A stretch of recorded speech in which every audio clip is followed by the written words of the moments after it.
Long before the sands swallowed their name, they ruled the desert.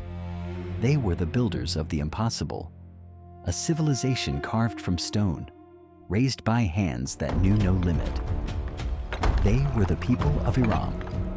Born in the heart of the Arabian expanse, they mastered the wind and tamed the drought.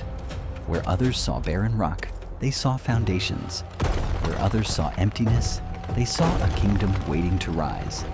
They did not pray for mercy, they prayed for strength, and the earth answered.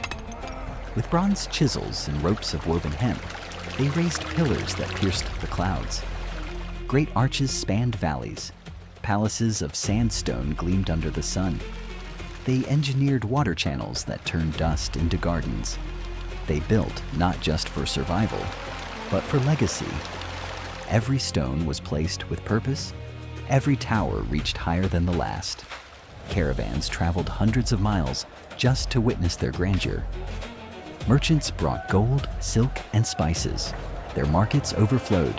Their granaries never emptied. They had wealth that could buy empires. They had strength that could break armies.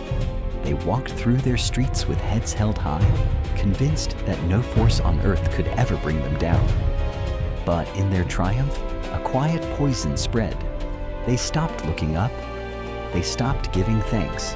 The hands that carved the mountains began to carve idols in their own image.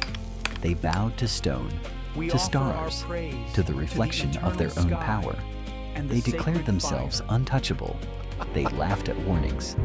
They called the sky their throne and the desert their footstool. Yet stone does not forgive arrogance. The winds that once carried their glory turned fierce. The earth that held their foundations began to tremble. In a single night, the pillars cracked. The gates sealed shut. The city that defied nature was swallowed by the very sands it tried to conquer. Gone. Not by sword, but by silence. Buried until only echoes remained. Their story is not just ruins beneath the dunes. It is a warning etched in time. No matter how high you build, no matter how strong you stand, humility is the only foundation that lasts. If this moved you, subscribe. The past still speaks.